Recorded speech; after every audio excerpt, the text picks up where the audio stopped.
Hello दोस्तों, क्या हाल है। मेरा नाम है सिद्धार्थ। आप सुन रहे हैं जर्नल ऑफ लाइफ। तो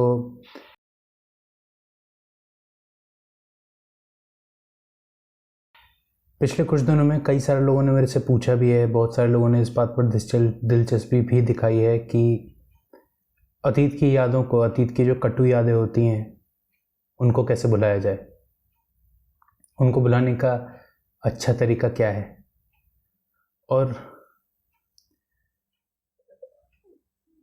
इसमें कोई आश्चर्य नहीं है, क्योंकि ये बहुत ही कॉमन क्वेश्चन है। हम सब के साथ ही होता है। हम बचपने में, नादानी में कुछ ऐसे काम कर जाते हैं जो फिर बाद में हमारी कटु यादें बन जाती हैं। या हो ऐसा भी सकता है कि आपकी ज़िंदगी में कोई really, in the real sense, evil, malevolent कोई ऐसा आ गया हो जिसने आपके दिमाग पर एक स्कार छोड़ दिया हो। अब हम कोशिश तो करते हैं कि समय के साथ ये चीज़ें हम भुला दें, पर ये हम भुला नहीं पाते। और क्योंकि हम भुला नहीं पाते, ये दिमाग में अटक के रह जाती हैं। और जब चूंकि ये अटक के रह जाती हैं, तो फिर ये हमारे दिमाग में एक न्यूरोसिस बनाती हैं। और वो जो न्यूरोसिस होता है, वो हमारे आने वाले पूरे जीवन पर असर डालता है, हल्के हल्के, हर जगह, कभी कभी, पर असर तो डालता ही है। तो जो सबसे अच्छा तरीका है वो यही है कि इसको रिजॉल्व किया जाए। तो आज हम इसी बारे में बात करने वाले हैं।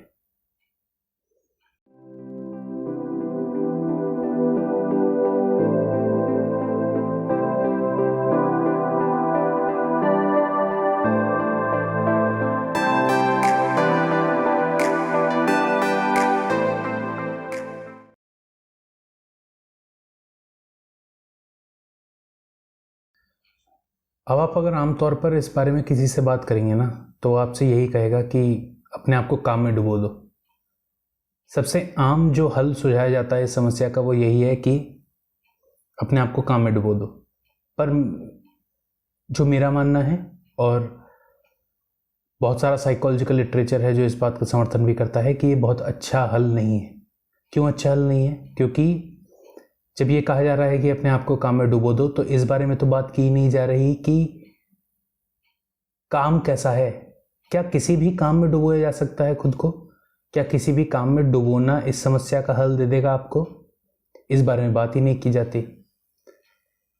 हम ठीक से ये समझते नहीं हैं। पर और उसका कुछ कारण ये भी है कि पॉप फिलॉसफी, पिक्चरें हमको यही दिखाती हैं, ये जो ठुकरा के मेरा प्यार मेरा इंतकाम दिखेगी वाला एटीट्यूड है। लोगों को लगता है कि अतीत की यादें इस तरीके से भुलाई जा सकती हैं। हम जो नहीं समझते हैं वो ये है कि हर काम एक जैसा नहीं होता। कुछ काम निश्चित तौर पर नीचे होते हैं ऑब्जेक्टिवली स्पीकिंग, और कुछ काम ऊंचे होते हैं ऑब्जेक्टिवली स्पीकिंग। तो अगर आप अपने आप को सही काम में नहीं डुबो रहे हैं, तो फिर आपकी हालत खराब से और बदतर ही हो जाएगी, अच्छी नहीं होगी। एक तो आप अपने मन का भटकाव कर रहे हैं, उसमें भी आप हर समय तो काम नहीं कर सकते, तो कभी ना कभी तो आप खाली होंगे ही। और जब भी आप खाली होंगे तो ये सारी यादें घूम फिर के वापस आपके जहन में आ जाएंगी। तो जब आप काम कर रहे हैं तब भी आपकी हालत अच्छी नहीं है, क्योंकि काम आपने होश में तो चुना नहीं है। और जब आप खाली बैठे हैं तो ये यादें आपको सता रही हैं, तो आपका तो पूरा दिन ही ऐसे बीत रहा है ना, खराब से खराब हालत में। तो फिर उसका नतीजा ये होता है कि अतीत की कटु यादों को भुलाने के लिए लोग अपने आप को कभी ड्रग्स में झोंक देते हैं, कभी अल्कोहल में झोंक देते हैं, कभी प्रोमिस्क्यूटी में झोंक देते हैं। पर फिर वही है, ये सारे के सारे भटकाव हैं। इस सॉल्यूशन में पार्शियल ट्रूथ है, मैं इसको कंप्लीटली डिनाई नहीं कर रहा हूं। क्योंकि अगर आप कुछ मीनिंगफुल ढूंढते हैं, ऐसा कुछ जो आपके जीवन में सार्थकता भरता है, तो उससे निश्चित रूप से आपको फायदा होगा। देखिए, दिमाग का तो ऐसा ही है ना कि बिना विचारों के मन जो होता है हमारा, उसकी अपनी कोई एग्जिस्टेंस होती नहीं। तो विचार उसको चाहिए ही एग्जिस्ट करने के लिए। तो जैसे ही वो खाली रहेगा वो आपको विचारों में धकेल देता है। और जो प्रेजेंट मोमेंट होता है, जब आप काम में डूबे हुए होते हैं, चाहे अगर आप सही मायने में डूबे हुए हैं, तो ये आप अपनी ज़िंदगी में भी नोटिस कर सकते हैं कि उस टाइम विचार नहीं आ रहे होते। विचार या तो अतीत के बारे में होते हैं या भविष्य की आशाओं के बारे में होते हैं। तो जैसे ही मन खाली होगा वो आपको विचारों में धकेल देगा, या तो अतीत के या तो भविष्य के। तो आपको अभी में नहीं रहने देगा, प्रेजेंट में नहीं रहने देगा। तो if you are engaged in something meaningful, then this solution can be of help to a certain degree. ऐसा कुछ जो आपकी हालत और ख़राब नहीं कर रहा है, आपको शांत कर रहा है, जिससे आप प्रेमवश जुड़े हैं, कटुतावश नहीं, कुंठावश नहीं, तो वो आपके मनोदशा को निश्चित रूप से अच्छा बना सकता है।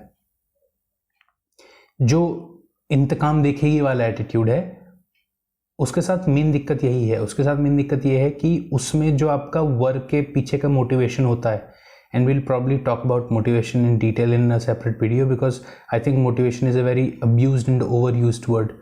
People do not understand the depth of the word of motivation. तो जो आपके इंतकाम देखेगी वाले एटीट्यूड में जो आपका काम करने के पीछे मोटिवेशन है, वो है हेट्रेड, बिटरनेस, कटुता, कुंठा। और चाहे जितनी भी ज़्यादा हों, ये सारी की सारी मोटिवेशंस, विंडिकेशन, ये सारी की सारी मोटिवेशंस लॉन्ग लास्टिंग नहीं होती। मैंने पहले भी ये बात कही है, किसी भी बड़े लक्ष्य को एक सीमित समय में नहीं पाया जाता, उसके लिए कंसिस्टेंट मेहनत करनी पड़ती है लगातार। बहुत सारे फेलियर्स आएंगे आपके रास्ते में, और तब भी when you persevere, then you attain something that is really really meaningful। तो क्योंकि ये सारे मोटिवेशंस, जैसा हमने कहा, ये बिटरनेस, कटुता, कुंठा, हेट्रेड, विंडिकेशन, ये सारे लॉन्ग लास्टिंग नहीं होते, तो ये फिर आपको कभी वो दिला भी नहीं पाते जो सच मायने में मीनिंगफुल होता है, जो सही मायने में सार्थक होता है। सही मायने में बड़ा, विराट, विशाल तो आपको प्रेम ही दिलाता है। तो फिर आपको ये करना होता है कि आप किसी काम, ऐसे किसी लक्ष्य को चुने, ऐसे किसी काम को चुने जिससे आप प्रेमवश जुड़ सकें, नफरत से नहीं, कुंठा से नहीं। और जब आप प्रेमवश जुड़ेंगे तो वो आपको और शांत करेगा, आपको और बेहतर बनाएगा। और ऐसे करके आप जितना समय उस काम के साथ बिताते हैं, आपकी अपनी मनोदशा और बेहतर होती जाती है। तो इसलिए मैं कह रहा हूँ कि ये जो सोल्यूशन बताया जाता है, ये पार्शियली ट्रू है, कंप्लीटली ट्रू नहीं है, क्योंकि हमने जैसा कि कहा कि भटकाव जो है वो कभी भी स्थायी हल नहीं होता, वो हमेशा अस्थायी होता है, टेम्परेरी होता है। आप जब खाली होंगे तो वो फिर से यादें वो घूम घूम के वापस आ जाएंगी।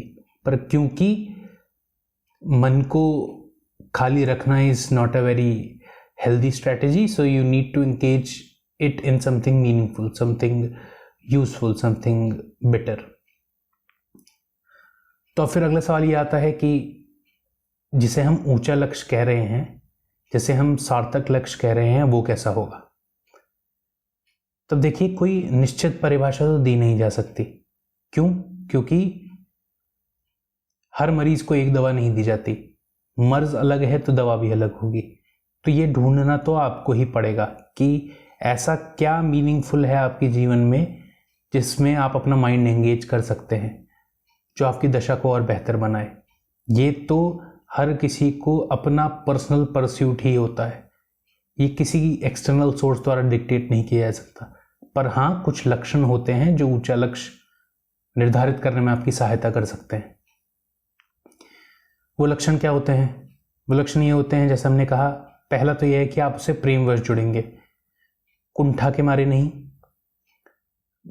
कटुता के मारे नहीं, बिटरनेस के मारे नहीं, विंडिकेशन के मारे नहीं, रिजेंटमेंट के मारे नहीं, प्रेमवश। तो जब आप प्रेमवश जुड़ते हैं तो आपकी मनोदशा को और बेहतर करता जाता है। तो पहला तो लक्षण यही होगा कि जब आप किसी ऊंचे लक्ष्य से जुड़ते हैं तो आपको लगातार दिन प्रतिदिन और बेहतर बनाया जाता है। दूसरा लक्षण ये होगा कि वो सिर्फ आपके लिए बेहतर नहीं होगा, वो आपके एग्जिस्टेंस से ऊंचा कोई लक्ष्य होगा। It would be good for the community in totality, क्योंकि कई सारे संतों ने इस बात को बार बार दोहराया है कि one of the best possible sources of meaning in life is service. अपनी मुक्ति और जगत का उत्थान, इससे अच्छा सार्थकता पाने का, मीनिंग पाने का जीवन में कोई और स्रोत नहीं होता। अब ये हो सकता है कि आप छोटे स्केल से शुरुआत करें, आप शुरुआत करें अपनी लोकेलिटी से या अपनी फैमिली से, पर the goal has to be big. तो ये दो लक्षण मेरे हिसाब से ऐसे हैं जो आपको एक ऊंचा सार्थक लक्ष्य चुनने में मदद कर सकते हैं।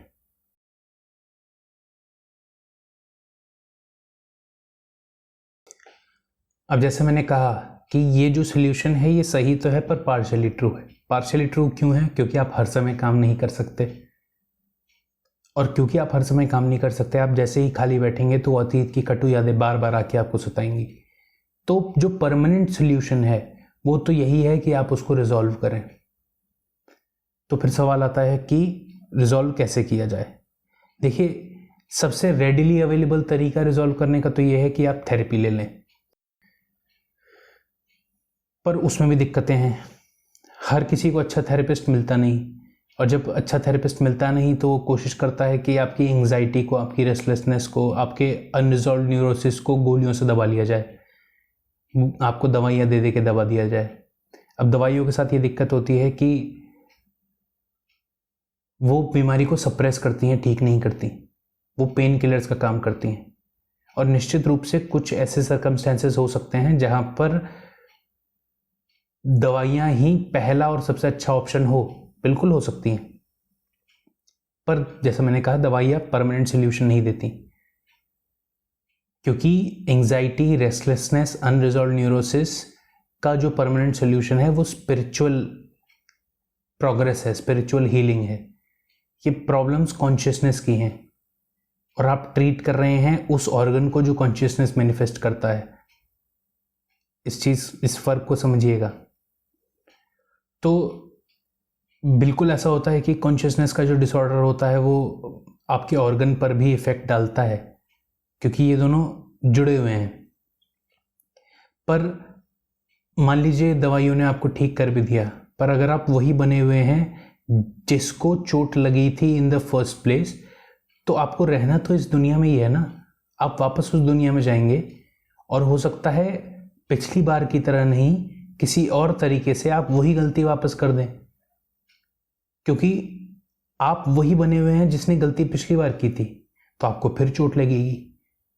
तो परमानेंट सॉल्यूशन तो तब होना जब जो समस्या है उसका सॉल्यूशन भी हो गया और आगे वो समस्या ना हो।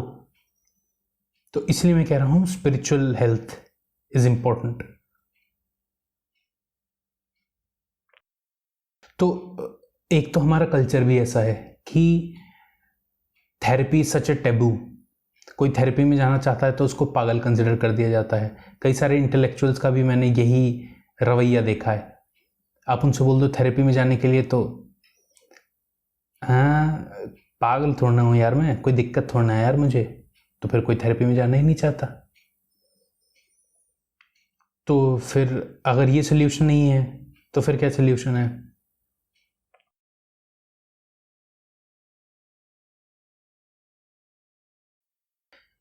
दिक्कत ये है कि कई बार तो हमको ठीक से पता भी नहीं होता कि हमें प्रॉब्लम क्या है जो हम थेरेपी पे जाएं।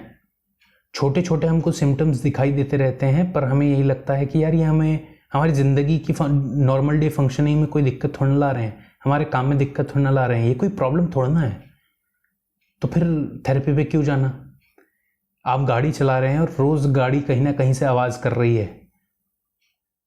तो लोगों को लगता है गाड़ी सही तो चल रही है, चला तो रहा हूँ मैं 100 पे हाईवे पे, तो फिर मैकेनिक के पास क्यों जाना, इसको ठीक क्यों करवाना?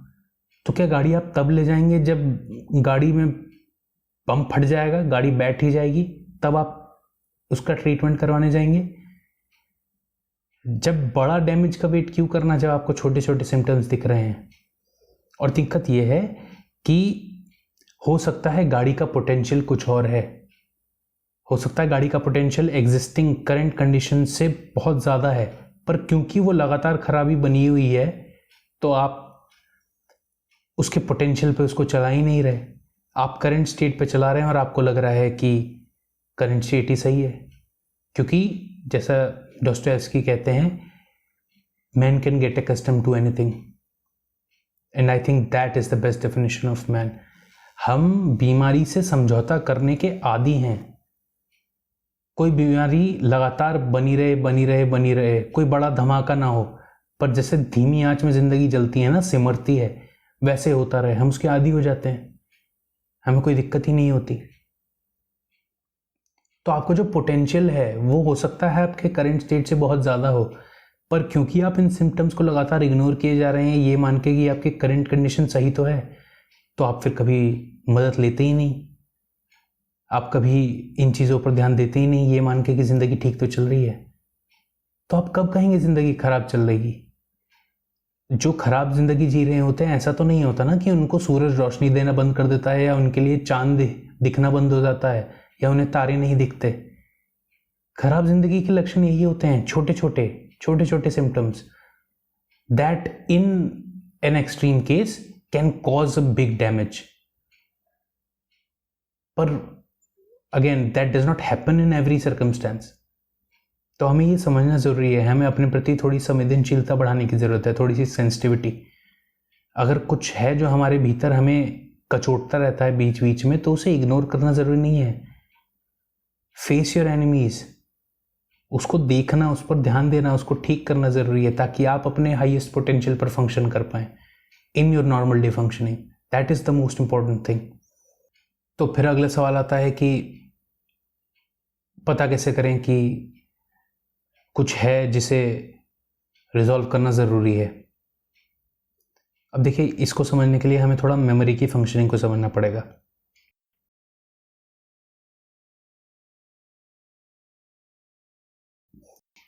मेमोरी का सीधे शब्दों में अगर बोलूं तो फंक्शनिंग ये होता है कि आपने अतीत में जो संकट, जो समस्याएं, जो मुश्किलें झेली हैं, वो आपको भविष्य में वापस ना झेलनी पड़े। मेमोरी इसके लिए आपको तैयार करती है।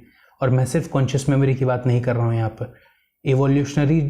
इवोल्यूशनरीली जो मेमोरी आपके बॉडी में फिट हो चुकी है, मैं उसकी भी बात कर रहा हूँ। इसलिए हमारा जो साइकोफिजियोलॉजिकल स्ट्रक्चर है वो लगभग 5000 साल पुराना होता है, क्योंकि हमारे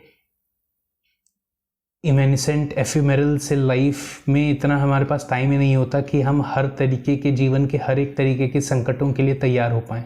तो इसलिए वो जो एक तरीके से आप कह सकते हैं जो एंसेस्ट्रल मेमोरी है वो हमारे बॉडी में एनकोडेड होती है। तो मेमोरी का ये फंक्शन होता है। अब ये भी समझिएगा कि वो एजेंसी जो ये तय करती है कि कौन सी मेमोरी रजिस्टर होगी और कौन सी नहीं होगी, क्यों वो एजेंसी कहलाती है ईगो। क्योंकि हर कुछ तो रजिस्टर नहीं होता ना। आपने 8 दिन पहले दोपहर को खाने में क्या खाया था ये तो आपको याद नहीं ना, पर कुछ याद, इंपॉर्टेंट चीज़ें हैं जो याद हैं। तो वो जो ईगो होता है वो निर्धारित करता है कि क्या याद रहेगा और क्या नहीं याद रहेगा। और याद वो चीज़ें रहती हैं जो उस ईगो के लिए इंपॉर्टेंट होती हैं। अब वो इंपॉर्टेंट हो सकती हैं अच्छे सेंस में भी, वो हैप्पी मेमोरीज भी हो सकती हैं, और वो बैड मेमोरीज भी हो सकती हैं जो आपको डिसअपॉइंट करती हों, जो आपको दुख पहुंचाती हों। अब अगर वो मेमोरीज बैड हैं तो फिर उन्हें रिजॉल्व करना ज़रूरी हो जाता है। क्यों? क्योंकि बार बार अगर कोई मेमोरी पॉपअप हो रही है आपके कॉन्शियसनेस में, तो इसका मतलब यही है कि वो मेमोरी ही आपको इस बात का संकेत दे रही है कि अगर ये समस्या वापस आपकी ज़िंदगी में आई तो आप इसका हल नहीं निकाल पाएंगे, क्योंकि आप अभी इसके लिए तैयार नहीं हैं, क्योंकि आपके पास कोई स्ट्रैटेजी ही नहीं है इस समस्या से डील करने के लिए। इसलिए वो मेमोरी बार बार आपके कॉन्शियसनेस में पॉप होती रहती है। तो कोई स्पेसिफिक तरीका तो नहीं है, पर आप ये मान लीजिए कि अगर कोई मेमोरी 1-1.5 साल से ज़्यादा पुरानी है पर तब भी आपको बीच बीच में याद आती रहती है, और जब भी वो याद आती है आपके भीतर एक स्ट्रॉन्ग नेगेटिव इमोशन जागता है। तो इसका मतलब यही है कि अभी वो मेमोरी, वो इंसिडेंट रिजॉल्व नहीं हुआ है, उसे रिजॉल्व करने की ज़रूरत है। तो अब आखिरी सवाल ये आता है कि तो फिर परमानेंट सोल्यूशन रिजॉल्व करने का तरीका है क्या?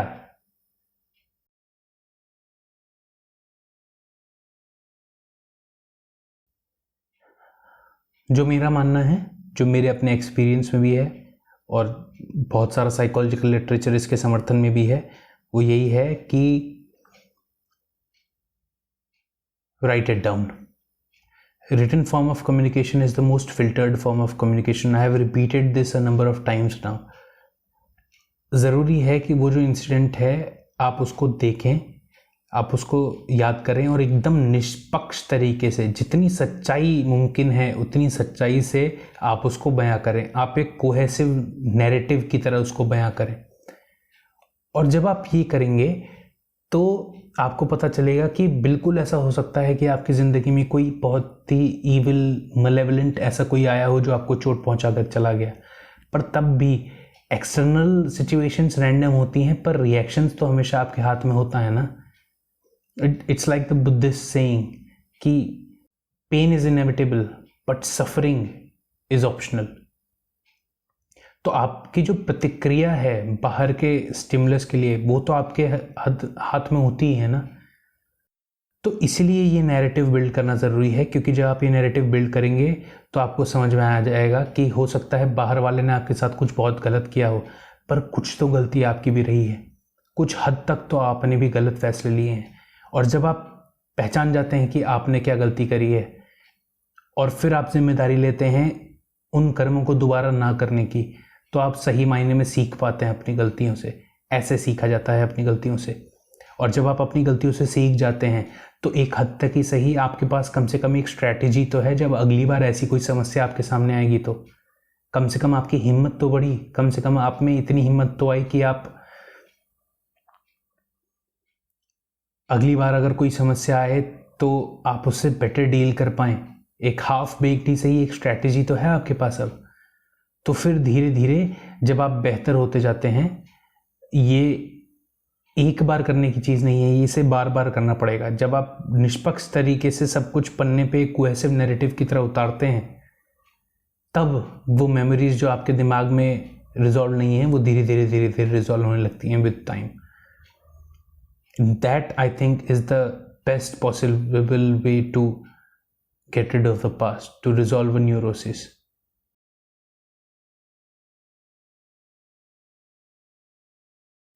अब बिल्कुल आखिरी सवाल ये आता है कि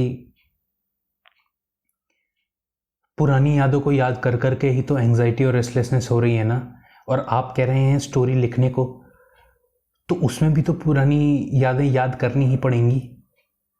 तो फिर इन दोनों में फ़र्क क्या है? अगर वापस से एंजाइटी और रेस्टलेसनेस आ गई तो इसका जवाब ये है कि आमतौर पर जब एंजाइटी और रेस्टलेसनेस आती है अतीत की कटु यादों को याद करके, तो फिर उस इंसिडेंट को हम अपने पर्सपेक्टिव से देख रहे होते हैं, और जब हम अपने पर्सपेक्टिव से देख रहे होते हैं तो हमारा इमोशनल बायस उसमें अटैच्ड होता है। तो अपनी कहानी में हम विलेन हमेशा किसी और को बना के रखते हैं, या किसी और को नहीं भी बना के रखते हैं तो हमें ये पता होता है कि गलती कहाँ है, यहाँ नहीं है, इतना तो हमें पता होता ही है। पर जब आप, जैसा मैं कह रहा हूँ, अपने आप को अपने इमोशन से डिटैच करके, अपने पर्सपेक्टिव से डिटैच करके जब आप सच्ची जो कुछ हुआ है उसको एक पेपर पे बयां करते हैं, तो फिर आप दोनों पक्षों को क्लियरली देख पाते हैं। तो आपको ये भी समझ में आता है अगले ने क्या गलत किया था, पर आपको ये भी समझ में आता है कि आपने क्या गलत किया था। और जब आपको ये समझ में आ जाता है कि आपने क्या गलत किया था, तो फिर आप अपने कर्मों की जिम्मेदारी उठाना और बेहतर सीखते हैं। और तब आपको समझ में आता है कि अगली बार अगर ऐसी कोई समस्या आएगी तो उसका हल कैसे करना है, तो फिर वो रिजॉल्व होता है। अब निश्चित रूप से इस प्रक्रिया में भी तकलीफ तो होगी, ऐसा नहीं है कि तकलीफ नहीं होगी, तकलीफ होगी, पर फिर no progress occurs without pain, right. तो इस तकलीफ से जूझना तो पड़ेगा ही, क्योंकि तकलीफ से तो हम रोज ही जूझ रहे हैं ना। रोज तड़प तड़प के मरने से अच्छा है एक बार बड़ी लड़ाई में कूद ही जाए, क्या पता पासा सही पड़ जाए, क्या पता जीत ही जाए। और मुझे कार्ल युंग का एक कोट याद आ रहा है जो यहाँ पर एकदम उपयुक्त बैठता है। कार्ल युंग कहते हैं, What you want the most will be found where you want to look the least. हम ये जो अपने जो भी अच्छा लिटरेचर पढ़ते हैं उन्होंने अक्सर कई सारे लोगों को बोलते हुए सीखा होगा, और ये डॉस्टोयेव्स्कियन आइडिया भी है कि one thing is for certain that man can sometimes be deeply in love with their own suffering. That is how we are deeply in love with our suffering. Because when we suffer and when we fall in love with our suffering, there is one thing that we are absolutely sure of. Where is the villain? Not here. There. और बहुत हिम्मत लगती है हमें। मैं लिखने की बात कर रहा हूँ, मैंने पहले ही बात करी है, हमें लिखना नहीं आता। That is why writing a journal is important. हमें ठीक से लिखना नहीं आता। स्पष्टता से, क्लैरिटी से, अनबायस तरीके से किसी भी इंसिडेंट को नैरेट करने में बहुत हिम्मत, बहुत ताकत लगती है। ये अभ्यास से आता है, ये नेचुरली नहीं होता हमारे साथ। तो इसीलिए बहुत बहुत ज़रूरी है कि हमें लिखना आए। और जब आप ऐसे लिख लेते हैं तो आप उससे भी डिटैच हो जाते हैं जो आपके भीतर बैठा था और गलत था।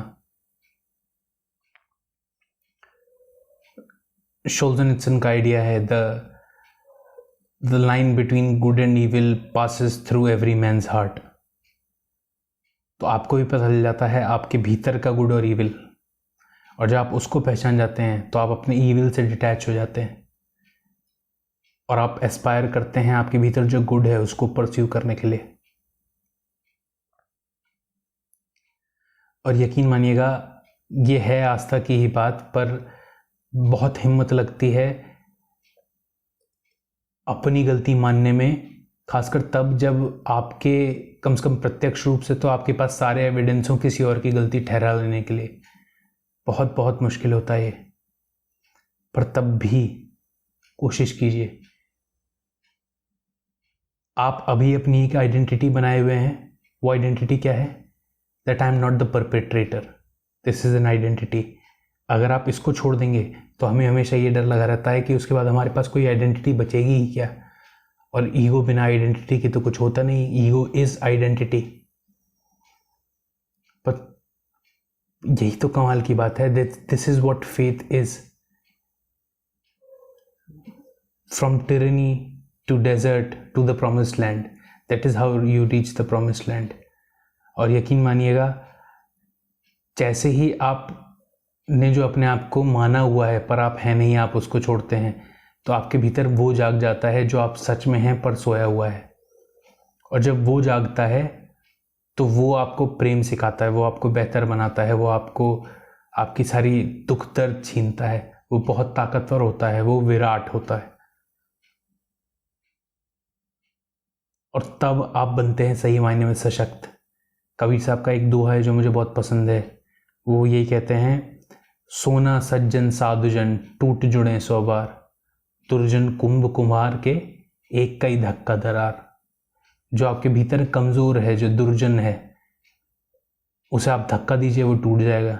पर जो आपके भीतर सोना है, कीमती है, सज्जन है, उसे आप बार बार तोड़िए, वो बार बार जुड़ जाएगा। और जितनी बार जुड़ेगा उतनी बार और ज़्यादा ताकतवर हो जाएगा।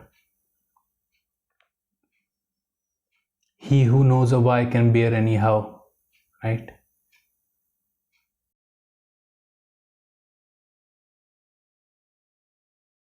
तो उम्मीद करता हूँ कि मैंने अपनी तरफ से कोशिश की है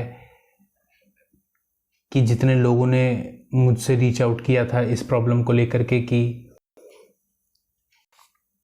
अपनी पास्ट की मेमोरीज को कैसे रिजॉल्व करें, उनको एक ठीक ठाक स्ट्रैटेजी, एक at least a pathway to follow मिला होगा इस वीडियो से।